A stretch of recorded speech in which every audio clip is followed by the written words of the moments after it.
প্রত্যেক মানুষ নিজের জীবনে দুঃখ অনুভব করেন। প্রত্যেকের দুঃখ আলাদা হতে পারে। কারোর মনে এই দুঃখ থাকে যে সে তার বাবা মায়ের সব ইচ্ছে পূরণ করতে পারেননি। কেউ এটা ভেবে দুঃখ পান যে সে চিরকাল সদাচার করেছেন, সৎকর্ম করেছেন, কিন্তু তাও তাকে দুরাচারী বলে মনে করা হয়। কেউ এটা ভেবেও দুঃখ পান যে তার সামনে যে ব্যক্তি রয়েছেন তার চোখে তিনি শত্রু হয়ে উঠেছেন বা দুষ্ট হয়ে উঠেছেন, যেখানে তিনি হয়তো কোনো অনুচিত কাজই করেননি। এবার এই সমস্ত বিষয় নিয়ে ভেবে নিজের ব্যক্তিত্ব নিয়ে সন্দেহ প্রকাশ করবেন না।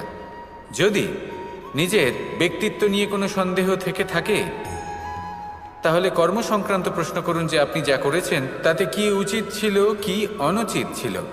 যেটা প্রয়োজন সেটা এটা বোঝার যে আপনার অন্তর্মন, আপনার বিবেক আপনাকে কি বলছে, আর আপনার অন্তর্মন আর আপনার বিবেক আপনাকে যেটা করতে বলবে শুধু সেটাই করুন। আর তারপরে এই সংসার কি বলবে, কি ভাববে সেসব নিয়ে ভাবতে যাবেন না। কারণ এই সংসার তো ঈশ্বরকেও প্রশ্ন করে থাকে, ঈশ্বরকেও দোষী মনে করে। কখনো কখনো যখন কোনো ঘটনা মানুষের ইচ্ছা অনুযায়ী ঘটে না, তখন মানুষ এটা বলে যে হে ঈশ্বর, আপনি আমার পাশে থাকলেন না, আপনি বড়ই কঠোর, এটা আপনার দোষ। যেখানে বেশিরভাগ সময় হয়তো সে নিজেই নিজের কর্মফল ভোগ করছে। আর কখনো কখনো ঈশ্বর হয়তো তার জন্য আরো ভালো কোনো পরিকল্পনা করে রেখেছেন, কিন্তু মানুষ সেটা বুঝতে পারে না। তাই দিনের শেষে যেটা প্রয়োজন সেটা হলো নিজের মনের কথা বুঝতে হবে। আপনার বিবেক কি বলছে শুধু সেটাই করুন আর সামনে এগোতে থাকুন। আমার সাথে ভালোবেসে বলুন, রাধা রাধা। পাশা নামক এই খেলাটি আপনারা নিশ্চয়ই খেলেছেন। না খেলে থাকলে দেখেছেন, আর যদি দেখেও না থাকেন তাহলে নিশ্চিত রূপে শুনেছেন। মহাভারতের এই মহাযুদ্ধ কোথাও না কোথাও এই পাশা নামক খেলার কারণে হয়েছিল। পাশার এই বিচিত্র খেলা, দান, এইসবের কারণে কেউ নিজের মাথায় রাজ মুকুট পরিধান করেছিলেন, আবার সেখানে পরাজিত হওয়ার জন্য কাউকে বনবাসও ভোগ করতে হয়েছিল।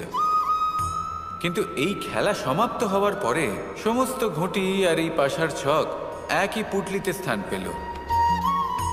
এটাই হলো আমাদের জীবন। এই সংসারে আমরা জয় পরাজয়ের বিষয়ে এতটাই ভাবি, এত চিন্তা করি যে এই জীবনের খেলার আনন্দটাই উপভোগ করতে পারি না। আর অবশেষে কি হয়? কেউ জয়ী হন, কেউ পরাজিত হন, কিন্তু দুজনেই একই স্থানে পৌঁছে যান। প্রত্যেক ব্যক্তি মৃত্যুর পরে একটি নির্দিষ্ট স্থানেই পৌঁছতে বাধ্য, কিন্তু ততক্ষণ এই জীবন, এই খেলা, তার আনন্দ উপভোগ করুন। এই সংসারে সেই ব্যক্তি শ্রেষ্ঠ স্থানে পৌঁছতে পেরেছেন যিনি এই সংসারকে প্রকাশ প্রদান করেছেন, যিনি কখনো জয় পরাজয় এই বিষয়ে ভাবেননি, শুধু এই জীবনের খেলার আনন্দ উপভোগ করেছেন। এটাই আপনিও করুন আর আমার সাথে ভালোবেসে বলুন, রাধা রাধা। পরিবর্তন, এটা হলো সৃষ্টির অমূল্য নিয়ম। এই সংসারে সবকিছু সময়ান্তরে পরিবর্তিত হয়, এই সময়ও পরিবর্তিত হয়। পরিবর্তন চিরকাল হয়ে এসেছে আর চিরকাল হতে থাকবে। কিন্তু এবার আমরা সেই পরিবর্তন কিভাবে লাভ করব, যেটা আমাদের প্রয়োজন, যেটা আমরা চাই। আমরা জীবনে বিকাশ চাই। এই বিকাশ কিভাবে লাভ করতে পারি? এই প্রকৃতি কিন্তু আমাদের অত্যন্ত উত্তম উদাহরণ দিয়ে বুঝিয়েছে। একটি বিন্দুর উদাহরণ দিয়েছে যা ভবিষ্যতে একটা বিশাল নদীর আকার ধারণ করে। এটা কিভাবে হয়? মেঘ থেকে একটি বিন্দু ঝরে পড়ে সেই পর্বতের ওপর যেখানে হিম আছে। সেই হিমের সংস্পর্শে আসা মাত্র সেই বিন্দুর সাথে আরও বেশ কিছু বিন্দু যুক্ত হয়। তারপর তারা অগ্রসর হয়, আরও কিছু বিন্দু যুক্ত হয়, আস্তে আস্তে একটা ক্ষীণ ধারার রূপ ধারণ করে, এবং সেটাই ভবিষ্যতে আরও এগোতে থাকে। অনেকটা যাওয়ার পর যখন অনেক সংখ্যক বিন্দু একসাথে যুক্ত হয়, তখন সেটা বিশাল নদীর আকার ধারণ করে। এবার আমরা মানুষ বলে আমাদের সাথে এই নিয়মের অন্যথা হয় তা নয়। আমরাও এই প্রকৃতির অংশ, আমাদের ক্ষেত্রেও একই নিয়ম প্রযোজ্য। যখন পরিশ্রম করে অনেক সংখ্যক বিন্দু আমরা একত্রিত করব, তখনই পরিবর্তনের নদী প্রবাহিত হবে। প্রয়োজন হল নিরন্তর পরিশ্রম করা এবং ধৈর্য ধরা। এটা করতে থাকুন, জীবনে সব কিছু লাভ করতে পারবেন। কারণ প্রকৃতি আমাদের এটাই শিখিয়েছে, আর আমরা এই ব্রহ্মরই একটি অংশ, যার দ্বারা এই ব্রহ্মাণ্ড নির্মিত। আসুন আমার সাথে ভালোবেসে বলুন, রাধা রাধা। এই সংসারে একটা শব্দ আছে যার বিষয়ে মানুষ অত্যাধিক চিন্তা ভাবনা করে, আর সেই শব্দ হলো অস্তিত্ব, পরিচয়। প্রত্যেক ব্যক্তি এই সংসারে নিজের অস্তিত্ব করতে চায়, আর ছোট থেকে এটাই হয়। যখন আমরা শ্রেণীকক্ষে যাই, পড়তে যাই, তখন আমরা এটাই ভাবি যে আমরা নিজেদের অস্তিত্ব গড়ব, সুনাম অর্জন করব। সকল ব্যক্তি যাতে এটাই বলে যে এই হলো সর্বশ্রেষ্ঠ ছাত্র, আর এটাই আমাদের পরিচয়। কার্যক্ষেত্রেও আমরা ঠিক এটাই চেষ্টা করি, পরিশ্রম করতে থাকি এবং ভবিষ্যতে গিয়ে আমরা নিজেদের পরিচয় খুঁজে পাই। পরিচয়ের সাথে সাফল্য আসে, আর সাফল্যের সাথে আসে অস্তিত্ব। আর যখন এই দুটি সংযুক্ত হয়, তখন মানুষ অসফলতার কথা ভেবে ভয়ভীত হয়ে পড়ে, আর এটা ভাবতে থাকে যে যদি আমি অসফল হই, তাহলে সেই পরিচিতির কি হবে, সেই নামের কি হবে, সেই সব কিছু যে আমি অর্জন করেছি তার কি হবে। সে ভয়ভীত হয়ে পড়ে, আর এই ভয়ের কারণে তার বিকাশ কোথাও না কোথাও অবরুদ্ধ হয়। সে শ্রেষ্ঠ কর্ম করা বন্ধ করে দেয় এবং শুধু এই সুরক্ষিত থাকতে চেষ্টা করে। আর অসফল হলে তাতে ভয় পাওয়ার কোনো প্রয়োজন নেই, কারণ যখন আপনি সফল হন, তখন এই সাফল্য আপনার পরিচয় এই সংসারের সাথে করায়। কিন্তু যখন আপনি অসফল হয়ে থাকেন, তখন এই অসফলতা এই সংসারের পরিচয় আপনার সাথে করায়, যা অত্যন্ত আবশ্যক। অসফলতা প্রত্যেকের জীবনেই আসবে, তার সম্মুখীন হন আর তার থেকে শিক্ষা লাভ করুন। কারণ যখনই আপনি অসফল হন, তখনই আপনার জ্ঞান চক্ষু উন্মুক্ত হয়। আসুন আমার সাথে ভালোবেসে বলুন, আমরা সকলে সামাজিক জীব। মানুষের সাথে দেখা সাক্ষাৎ করা এটা চিরকালই চলতে থাকে। আমরা কখনো কাউকে উপহার দিই, আবার কখনো কেউ আমাদের উপহার দেয়। কখনো কি এমন হয়েছে যে আপনি কাউকে একটা উপহার দিয়েছেন, কিছু সময় পরে বা কিছু মাস পরে সেই উপহারই ঘুরে ফিরে আপনার কাছেই এসেছে, অর্থাৎ সেই বস্তুটাই আপনার কাছে আবার ফিরে এলো? এরকম হয়। ছেলেবেলায় একদিন একজনের বিবাহ ছিল, তখন মা তাকে একটা উপহার দিতে চাইছিলেন। তাই তিনি একটা পোশাক বানালেন আর সেটাকে সুসজ্জিত করছিলেন। আমি দেখলাম আর জিজ্ঞেস করলাম যে মা, এই পোশাক এত সুসজ্জিত করার কি আছে? তখন মা বললেন যে কানাই, কখনো কাউকে এমনই উপহার দেবে, এমন প্রকারে দেবে যে সেটা যদি আবার ঘুরে ফিরে তোমার কাছে ফিরে আসে, তাহলে যেন তোমার খারাপ না লাগে। এটাই কিন্তু হয় আমাদের ব্যবহারের সাথে, কর্মের সাথেও এবং আমাদের কথার সাথেও। তেমনই আচরণ করবেন যে আচরণ আপনি সহ্য করতে পারবেন। যদি মুখ থেকে কটু কথা বেরোতে থাকে, তখন নিজেকে সংযত করে নিন। সেই শব্দই প্রয়োগ করুন যেটা আপনি তার বদলে শুনতে চাইবেন, এবং আপনার দুঃখও হবে না। কারণ আপনার কর্ম এমন একটা উপহার যেটা আবার ঘুরে ফিরে ফলস্বরূপ আপনার কাছেই আসবে। সেই জন্য নিজের আচরণ শুভ করুন, নিজের মানসিকতা শুভ করুন, নিজের মুখ থেকে মধুর বাণী নিঃসৃত করুন, আর এইভাবেই মধুরভাবে বলুন, রাধা রাধা। রামায়ণের একটা অত্যন্ত শ্রেষ্ঠ কাহিনী আছে যেটা খুব অমূল্য শিক্ষাদান করে। দশানন যখন ধরাশায়ী হলেন এবং মৃত্যুশয্যায় শুয়েছিলেন, ওনার শেষ নিঃশ্বাস ত্যাগের সময় শ্রীরাম লক্ষ্মণকে বললেন যে হে লক্ষ্মণ, রাবণের কাছে যাও, ওখানে যাও, ওনার থেকে কিছু জ্ঞান অর্জন করে এসো। উনি হলেন মহাজ্ঞানী, আর ওনার থেকে জ্ঞান অর্জনের এটাই শ্রেষ্ঠ সুযোগ। লক্ষ্মণ প্রথমে মানতে চাইলেন না, কিন্তু শ্রীরাম বোঝানোর পরে লক্ষ্মণ ওনার কাছে গেলেন, রাবণের মাথার কাছে গেলেন আর বললেন, দাদা বলেছেন আপনার থেকে জ্ঞান অর্জন করতে। রাবণ কিছুই বললেন না। লক্ষণ বললেন, আপনি তো দেখছি খুব অহংকারী। মৃত্যুশয্যায় শুয়ে আছেন, শেষ নিঃশ্বাস ত্যাগ করতে চলেছেন, আর তাও এত অহংকার। রাবণ বললেন, নিজের দাদা রামকে ডাকো। শ্রীরাম এলেন, রাবণের পায়ের কাছে এসে দাঁড়ালেন।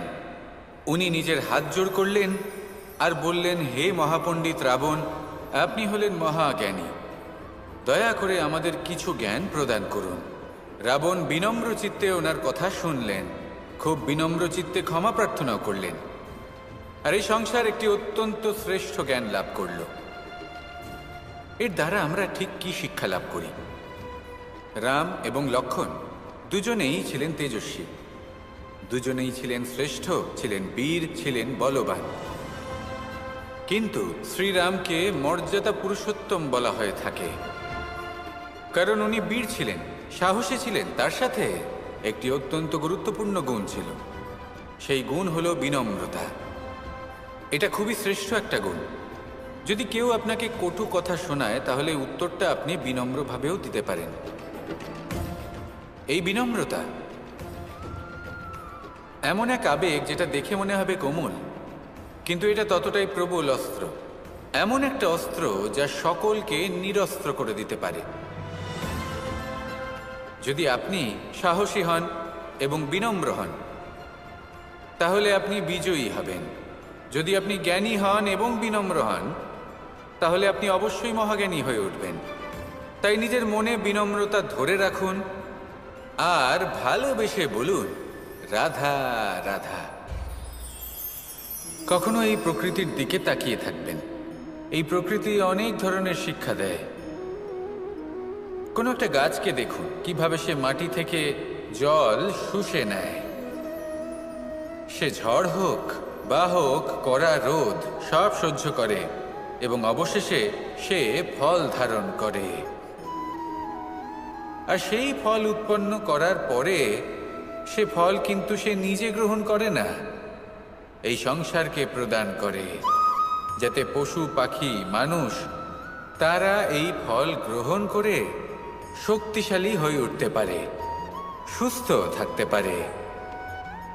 সেভাবেই নদী, সরোবর এরা নিজেরাও কিন্তু নিজেদের জল গ্রহণ করে না, মাটিকে প্রদান করে, পশু পাখিকে প্রদান করে।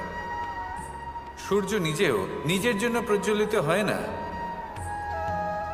সে প্রকাশ ছড়িয়ে দিতে চায় আমাদের সবার কাছে, সে আলো পৌঁছে দিতে চায়। এই প্রত্যেকের কর্মে পরমার্থ নিহিত আছে, আর সেই জন্যই এদের সকলকে পুজো করা হয়। তাই মনে রাখবেন,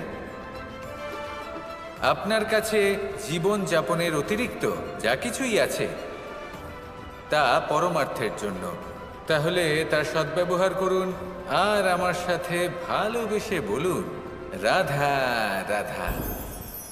মোহ, কারোর প্রেমের মোহ, কারোর সঙ্গলাভের মোহ, কোনো বন্ধনের মোহ, কখনো বা ধনের মোহ, ঐশ্বর্যের মোহ। যদি আপনার মধ্যে এই মোহবোধ জাগ্রত হয়, তাহলে আপনার বিনাশ সুনিশ্চিত। যেমন কোনো বিশেষ ব্যক্তির প্রতি যদি আপনার মনে মোহ জাগ্রত হয়ে যায়, তাহলে আপনি চাইবেন সেই ব্যক্তি আমার কাছেই থাকুক, আমার পাশেই থাকুক, শুধুই যেন আমার হয়ে থাকুক। আর শুধু এই কারণেই কোথাও না কোথাও সেই ব্যক্তিকে আপনি তার প্রিয়জনের থেকে দূরে করে দিচ্ছেন। তারপর দুঃখ আসে, নিরাশা আসে, কারণ স্বাধীনতা সেই অনুভূতি যেটা সবার প্রিয়, আর সেই অনুভূতিটাই আপনি তার থেকে কেড়ে নিচ্ছেন। এভাবে এই মোহ নিশ্চিত রূপে আপনার শত্রু হয়ে যাবে। কিন্তু যদি আপনার মোহ থাকে নিজের মাতৃভূমির প্রতি, তার সম্মানের প্রতি, তাহলে আপনি একজন প্রবল রক্ষক হয়ে উঠবেন। যদি আপনার মোহ থাকে আপনার আত্মসম্মানের প্রতি, নীতির প্রতি, তাহলে এই মোহ কখনো আপনাকে অধর্মের পথে চালিত হতেই দেবে না। আর যদি আপনার মোহ থাকে নিজের আত্মার প্রতি, তাহলে কোনো দুরাত্মা এসে আপনার কোনো ক্ষতি করতে পারবে না। তাহলে নিজের এই মোহকে নিজের মনের মধ্যে সংযত করে রাখুন, একে নিজের মিত্র করে তুলুন আর আমার সাথে ভালোবেসে বলুন, রাধা রাধা। এই সৃষ্টিতে প্রত্যেক ব্যক্তিকে সময়ের সামনে নতমস্তক হতেই হয়, আমাকেও। আজ এই সময়ের সামনে নতমস্তক হয়ে আপনাদের আমি বিদায় জানাচ্ছি। কিন্তু মনে রাখবেন, यदा यदा हि धर्मस्य ग्लानिर्भवति भारत अभ्युत्थानम् अधर्मस्य तदात्मानं सृजाम्यहम्। অর্থাৎ যখন যখন ধর্ম বিলুপ্ত হয়ে যাবে, সাধুগণ কষ্ট পাবেন, আমি আসব। কিন্তু এই ধর্ম আসলে কি? এই ধর্ম হলো তা যা হলো অটল, যে সময়ের সামনে এই সমস্ত সংসার নতমস্তক হয়। এই ধর্ম হলো তার ঊর্ধ্বে।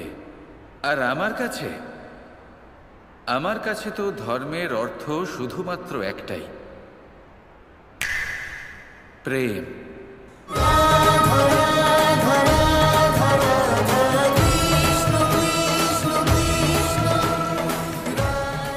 প্রেমই হলো ধর্ম, প্রেমই হলো অর্থ, প্রেমই হলো কামনা, প্রেমই হলো মোক্ষ। এই প্রেম হলো সৎ, এ হলো সনাতন। এই প্রেম নশ্বর নয়। আর সেই জন্যই যখনই এই প্রেম বিলুপ্ত হবে, আমরা আসব। চলে গেলেও আপনাদের সাথেই থাকব, কারণ রাধা এবং কৃষ্ণ শুধু নারী পুরুষ নয়, ওনারা প্রেমের প্রতীক। প্রেম শুধু দুজন প্রেমীর মধ্যে হয় না, প্রেম তো সর্বব্যাপী। আর যখনই এই প্রেমকে খুঁজবেন, এই প্রেমকে খুঁজে পাবেন।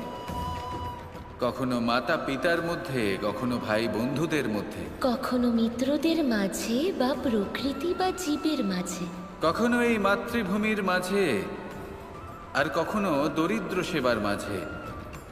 যখনই এই প্রেমকে খুঁজবেন, কোনো না কোনো রূপে এই প্রেম নিজে পথ হেঁটে আপনার কাছে অবশ্যই আসবে।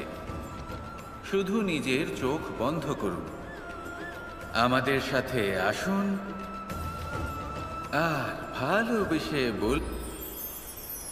স্বভাব, মানুষের এই স্বভাব কিন্তু খুব গুরুত্বপূর্ণ বিষয়। এটাই নির্ধারিত করে দেয় যে সংসার তাকে ভালোবাসবে নাকি ঘৃণা করবে।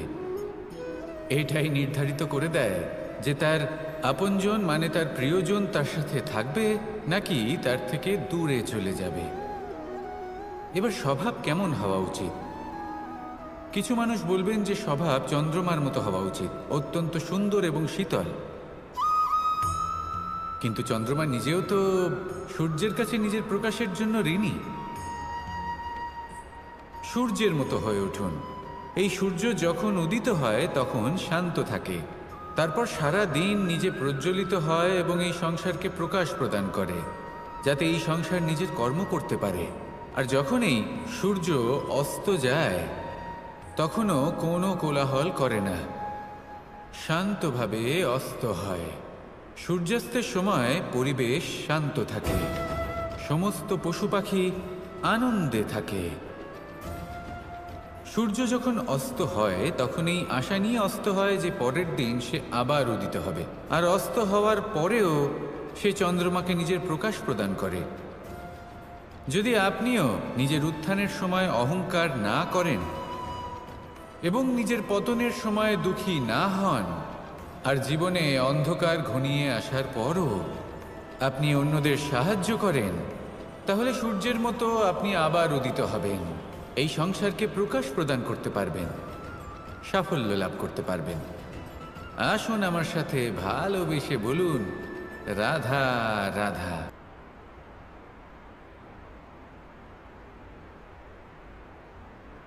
বুদ্ধি আর বিবেকের পার্থক্য কোথায় তা নিয়ে এই সংসার অনেক কিছুই ভাবে। কিছু মানুষ ভাবেন যে এই দুই হলো একই, কিন্তু যদি সত্যি কথা বলি তাহলে এই দুইয়ের মধ্যে একটা অমূল্য পার্থক্য আছে, আর তা হলো এটা যে বুদ্ধির সম্পর্ক হলো মস্তিষ্কের সাথে আর বিবেকের সম্পর্ক হলো হৃদয়ের সাথে। যে কোনো বুদ্ধিমান মানুষ কি করেন? নিজের মতন করে এই সংসারকে বদলে ফেলতে চেষ্টা করেন। একজন বিবেকশীল মানুষ কি করেন? নিজের অন্তরকে, নিজের মনকে বদলে ফেলতে চেষ্টা করেন। কারণ মানুষের সংসার এই মনের মধ্যেই বসবাস করে। তাই নিজের বুদ্ধির ব্যবহার অবশ্যই করুন, কিন্তু তাতে বিবেকের লাগামটা অবশ্যই শক্ত হাতে ধরবেন। আসুন আমার সাথে ভালোবেসে বলুন, রাধা রাধা। বনস্পতি ফলনের জন্য আমাদের কিসের প্রয়োজন পড়ে? একটু ধরিত্রীর, একটু পরিশ্রমের, আর একটা বীজের। এবার যদি মানুষের কথা বলি, তাহলে এখানে ধরিত্রী হলো মানুষের এই জীবন, যেখানে মানুষ নিজের ইচ্ছের ফল ফুল ফলন করতে চায়। পরিশ্রম হলো আমাদের কর্ম, আর বীজ হলো আমাদের নির্বাচন। আমাদের বেছে নিতে হবে যে আমরা কি বপন করব, আম নাকি ফণি মনসা। এর মধ্যে আমরা কি পেতে চাই? রসালো ফলের ফলন চাই নাকি কাঁটার ফলন চাই, তা আমাদের উপর নির্ভরশীল। কিন্তু একটা কথা ঠিক, লক্ষ্য যেমনই হোক না কেন, জীবন যেমনই হোক না কেন, যদি আপনি লক্ষ্যের দিকে এগোতে থাকেন, তাহলে কর্মের সাথে খামখেয়ালি আচরণ করতে পারবেন না।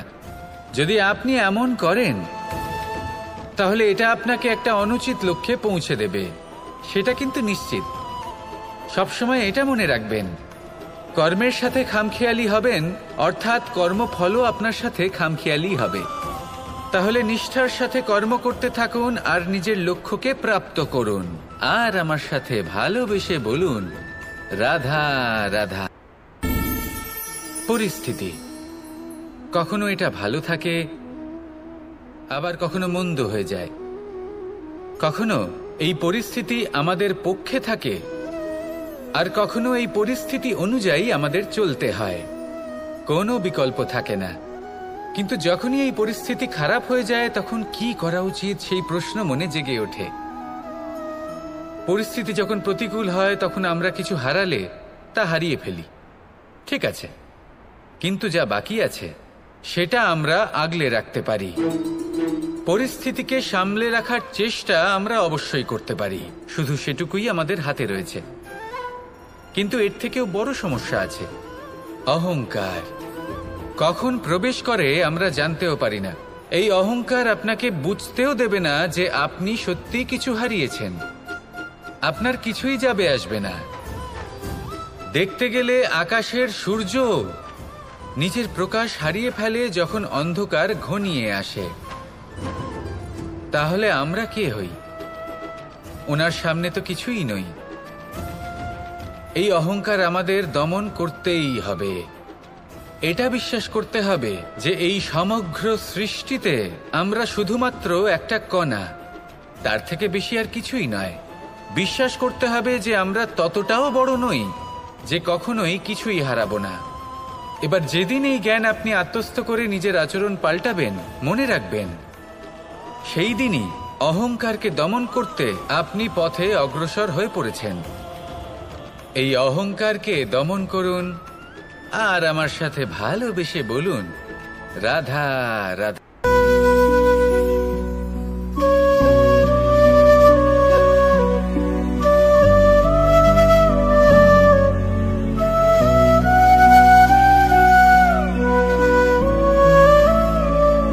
এমন কিছু কাজ রয়েছে যা আমাদের কখনোই করা উচিত নয়, যেমন আশা করা।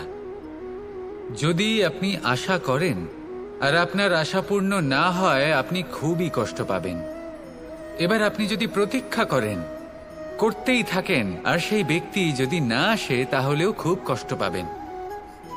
আর হলো তুলনা। আপনি যদি তুলনা করতে যান, তাহলে এটাই ভাববেন যে হয় আমি বা অন্য কোনো ব্যক্তি, এই দুজনের মধ্যে কোনো এক ব্যক্তি নিকৃষ্ট। আর এই ভাবনাটাই হলো অনুচিত। যদি আমরা কথা বলি সেই সব বিষয়ে যা আমাদের করা উচিত, যেমন পরীক্ষা। এই পরীক্ষা সবসময় আমাদের আরো সফল করে তোলে, আরো শ্রেষ্ঠ করে তোলে, আরো উৎকৃষ্ট করে তোলে। আসন্ন মহাসংগ্রামের জন্য আমাদের প্রস্তুত করে তোলে এই পরীক্ষা। তাই এই পরীক্ষার থেকে কখনোই পালাবেন না, এর সম্মুখীন হন। আর হলো কর্ম। কর্ম করা কখনোই বন্ধ করবেন না। তুলনা করার বদলে কর্ম করুন, প্রতীক্ষা করার বদলে কর্ম করুন, আর আশা করার বদলে কর্মই করুন। জীবন সফল হয়ে যাবে। দেখুন, সবার শেষে সত্যি বলতে এই কর্ম আর এই পরীক্ষা, এই দুই আমাদের জীবনকে সুখী করে তুলতে পারে। আসুন আর আমার সাথে ভালোবেসে বলুন, রাধা রাধা। ধন, সম্পত্তি, এগুলো আসলে কি? এগুলো শুধু সেই মূল্য যার দ্বারা আমরা কোনো কিছু অর্জন করতে পারি। এবার এই ধনের দ্বারা এই সংসারে অনেক কিছু লাভ করা সম্ভব, কিন্তু সেই সব কিছুই শুধুমাত্র ভৌতিক বস্তুই হবে, ভৌতিক সামগ্রী, ভৌতিক সুবিধা। অর্থাৎ আপনার কাছে যতই ধন থাকুক, তা আপনাকে শান্তির ঘুম এনে দিতে পারবে না, আপনাকে জীবনের বাস্তব সুখের অনুভূতি লাভ করাতে পারবে না, কারণ এগুলো ভৌতিক ধন। এ ভৌতিক বস্তুই অর্জন করাতে সক্ষম। বাস্তবিক ধন কি? যদি এই প্রশ্ন আপনার মনে আসে, তাহলে তার উত্তর আমি আপনাকে দেব একটা উদাহরণের মাধ্যমে। কখনো আপনি শুনে থাকবেন যে একজন পিতা আজীবন অনিষ্ট করেন, অনর্থ করেন, খারাপ কাজ করেন শুধু ধন অর্জনের জন্য। তিনি ভাবেন যে আমি ধন অর্জন করব আর নিজের সন্তানকে একটা উজ্জ্বল ভবিষ্যৎ প্রদান করব, একটা সুখ স্বাচ্ছন্দ্যময় জীবন দান করব। এবার সন্তান যখন জন্ম লাভ করে, তখন সে ভাগ্যের জোরে সেই ধন ভোগ করে। যেরকম সে পায় সেরকমই তার ব্যবহার সে করে। কখনো আপনি এটাও দেখে থাকবেন যে সেই সন্তান সমস্ত ধন নষ্ট করে ফেলে, আর সেই পিতা যিনি সমস্ত ধন সঞ্চয় করেছেন, যিনি সেই ধনের প্রভু, আজ সেই ধনের প্রহরী হয়ে রয়েছেন। এবার এরকম কেন হয়? এরকম তখনই হয় যখন সেই পিতা বুঝতেই পারেন না যে তার জীবনের আসল ধন কি। সেই আসল ধন তার সন্তানকে সে দিতেই পারে না। যদি পিতা তার সন্তানকে কর্মের জ্ঞান দিতে পারেন, উচিত কোনটা অনুচিত কোনটা সেই শিক্ষা দিতে পারেন, সংস্কারের প্রকৃত শিক্ষা দিতে পারেন, তবে সেটা ধনের থেকে অনেক বেশি গুরুত্বপূর্ণ। এটাই হলো জীবনের বাস্তব ধন। আপনি সেই কথা তো অবশ্যই শুনে থাকবেন, কুসন্তান হলে ধন সঞ্চয় করে কি হবে, সুসন্তান হলে ধন সঞ্চয় করে কি হবে। সন্তান যদি কুপুত্র হয় তাহলে সব নষ্ট করে ফেলবে, আর সন্তান যদি সুপুত্র হয় তাহলে ধন থাকুক না থাকুক, সে নিজেই কর্মের পথে অগ্রসর হয়ে ধন অর্জন করবে আর নিজের জন্য এক উজ্জ্বল ভবিষ্যৎ গড়ে তুলবে। তাই সন্তানকে সম্পদ দেওয়ার আগে কর্মের জ্ঞান দান করুন, সুশিক্ষা দিন, কারণ এটাই হলো জীবনের প্রকৃত ধন। আসুন আর আমার সাথে ভালোবেসে বলুন, রাধা রাধা। এই জীবন কিভাবে বদলানো সম্ভব? কিছু মানুষ বলেন যে নিরন্তর কাজ করলে, পুরুষার্থ পালন করলে এই জীবন বদলে ফেলা সম্ভব। আজ আমি আপনাকে বোঝাবো যে এক মুহূর্ত, সময় আর সিদ্ধান্ত কতটা গুরুত্বপূর্ণ হয়। এক মুহূর্তই যথেষ্ট। একটা মুহূর্ত এত শক্তিশালী হতে পারে যে তা আপনার সমগ্র জীবন পাল্টে দিতে পারে। এমন এক সময় ছিল শ্রীরামের কাছে, যখন ওনাকে সিদ্ধান্ত নিতে হয় যে উনি নিজের পিতার আদেশ পালন করতে বনবাসে যাবেন নাকি যাবেন না। উনি সেই আদেশ পালন করেছিলেন, তারপর সময় অনুসারে উপযুক্ত সিদ্ধান্ত নিলেন। আর আজ সকলের মনে বসবাস করেন শ্রীরাম। আর অন্যদিকে আছে রাবণ। ওনার কাছে একটা সময় ছিল, একটা সুযোগ ছিল নিজের প্রারব্ধকে শুভ করে তোলার। উনি ভুল করলেন আর মৃত্যু লাভ করলেন।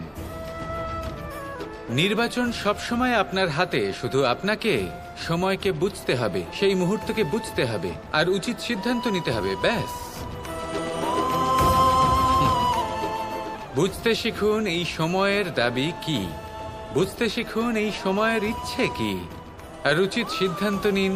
আর আমার সাথে ভালোবেসে বলুন, রাধা রাধা। মানুষ জন্মগ্রহণ করে, তার সাথে ভয়েরও জন্ম হয়। ছোটবেলা থেকেই আমাদের মনে কোনো না কোনো প্রকারের ভয় থেকেই যায়। কেউ এই বিষয়ে ভয় পায় যে তার কোনো বস্তু তার থেকে দূরে চলে যাবে, কেউ এই বিষয়ে ভয় পায় যে আমি নিজেকে হারিয়ে ফেলব, কেউ এই ভেবে ভয় পায় যে আমার প্রিয়জনেরা তারা যেন আমার থেকে দূরে না চলে যায়। কেউ এই ভেবে ভয় পায় যে আমরা যেন পথ না হারিয়ে ফেলি, আদি ইত্যাদি। কিন্তু সত্যি কথা বলতে ভেবে দেখুন, এই ভয় বাস্তবে কি? শুধুই একটা মনস্থিতি, আর কিছুই নয়। যা কিছু আপনি জীবনে পেয়েছেন তা একদিন আপনাকে হারাতে হবে। এই জীবন হলো আপনারই, কিন্তু তাও একদিন সমাপ্ত হবে। তাই ভয় পেয়ে কি লাভ? এই ভয় শুধু আপনাকে জীবন যাপন করা থেকে বাধা দিচ্ছে, আর কিচ্ছু নয়। পথ হারিয়ে ফেললেই বুঝতে পারবেন যে নতুন পথ কিভাবে বানাতে হয়। কিছু মানুষকে জীবন থেকে হারালে তবেই আপনি বুঝবেন যে আপনার আপনজনকে। এই ভয়ের কারণে ভীত হয়ে থাকবেন না। এই তারা নক্ষত্র অন্ধকারের অভাবে গুরুত্ব হারায়। শিবকেও মহাদেব হওয়ার জন্য বিষপান করতে হয়েছিল। প্রত্যেক পরিস্থিতি, প্রত্যেক সাফল্য আপনার পরীক্ষা নেবে। তাতে উত্তীর্ণ হওয়া হলো আপনার কর্ম। যখনই আপনি ভয় পাবেন বা সংকটের সম্মুখীন হবেন, তখন সাহসের সাথে তার সম্মুখীন হন। মনে রাখবেন, যে সম্মুখীন হতে জানে সাফল্য তার সাথে সবসময় থাকে।